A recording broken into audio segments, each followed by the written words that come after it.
So now we'll be potting up the spiderets that we harvested from the plant. We harvested 2 spiderets, these 2. And I harvested a 3rd one that I'll keep for myself. So to pot up your spiderets, it's important to start with good potting soil that is well draining. And this Miracle Grow indoor potting mix I've used for several of my house plants, and they have performed really well. So it's very light.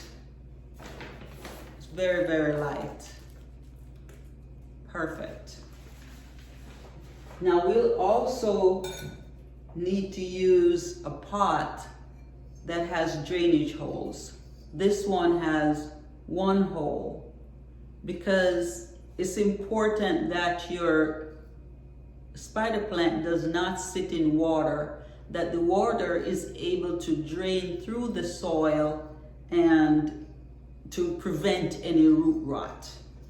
So I'll be using this green planter for the larger spideret and the 2 smaller planters for the other 2. These 2 pots also have a drainage hole in the bottom. And so this is the saucer. This is where the excess water will flow. And it's a small saucer. Actually, this one is not removable. So any excess water will just flow out. So it's important when you're watering using this particular pot that you still have a saucer or something where the excess water will flow and not damage your counter or whatever surface you're using to sit your pot on during watering. So I'll start with the smaller pots. I've already added some soil. As I mentioned before, I don't root my spider plants ahead of time in water. I just make sure to put them directly in soil and water them in really well. And if I need to add more soil, I'll do that.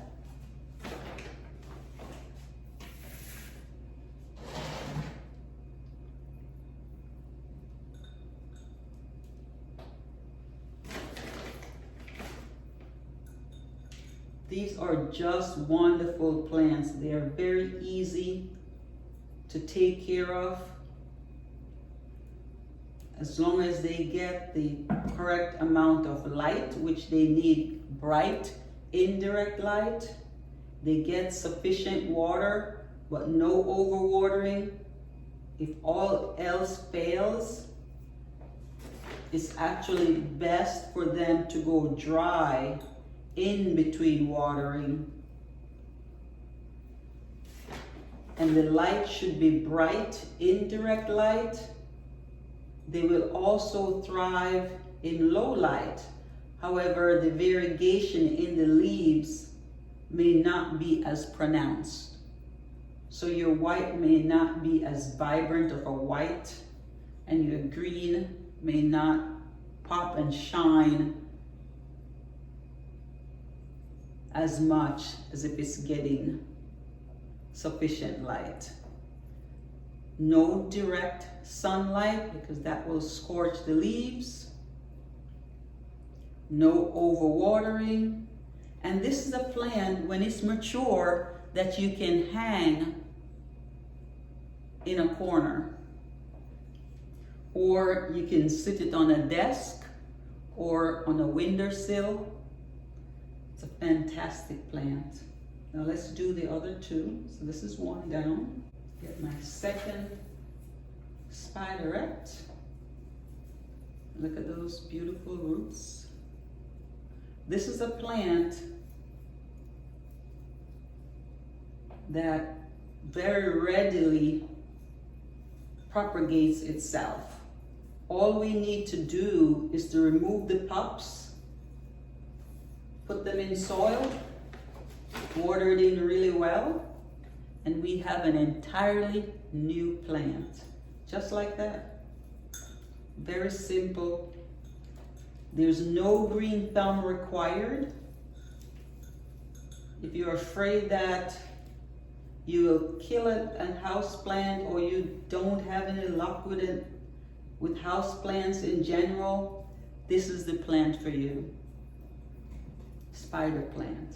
And again, it's called a spider plant because these pops that are called spiderets hang down from the mother plant like spiders dangling on a web.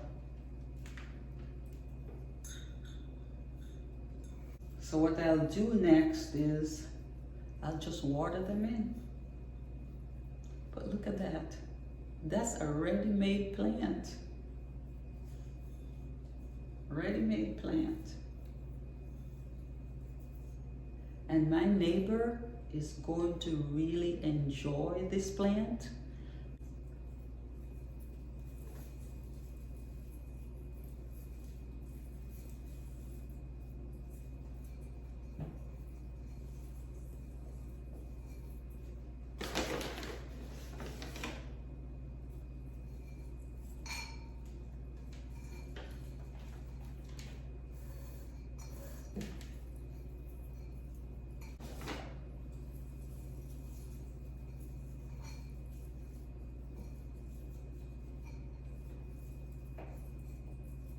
So I'm just packing the soil down around the plant. Make sure it's nice and snug. Look at that. That's already a brand new plant. I'm just really impressed. Now you know why I just love this plant. You get free plants. The variegation on the leaves brightens up any room in your home where you decide to place this plant. So this plant can be in a bathroom, it can be in a kitchen, it can be in your office, on your office desk, it can be on a windowsill, hanging in the corner. For us here in Zone 8A, the temperature of around 65 to 75 degrees is ideal for spider plants. I keep my spider plants outside on my patio during the spring months all the way down to early winter. And as soon as the temperature gets to below 55 degrees, I'll bring it indoors. This is awesome. So all I need to do now is to just water them in. And I'll be sure to do that for the next few days to ensure that it roots in really well. And then I'll just back off from watering.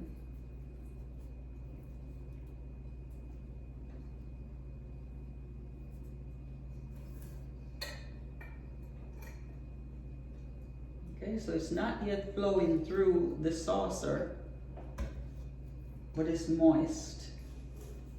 And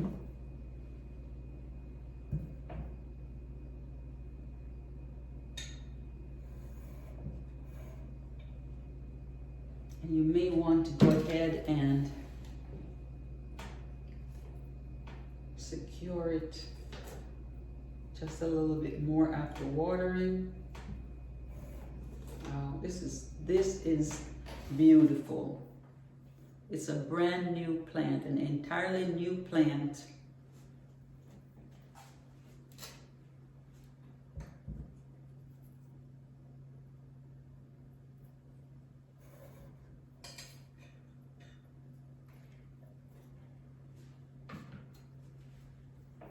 And as far as fertilizing, you can fertilize your spider plants each month. It's a perennial plant. They're native to tropical climates and to South Africa. Isn't that beautiful? I just love this plant. So even if your spider plant does not have any pops, so it doesn't have those spiders dangling down, it's still a beautiful plant. Just awesome. So here you have it. We have 3 brand new spider plants that are virtually free. We harvested these pups from another plant. We did not root them in water. We planted them directly into well-draining soil. We've watered them in. So next what we'll do is we will ensure that they get bright indirect light, and we'll continue watering until we're sure that they root in, and we will gift them. Thank you so very much for watching, and I hope you'll subscribe to Gardening Mindfully. Have a fantastic day, everyone.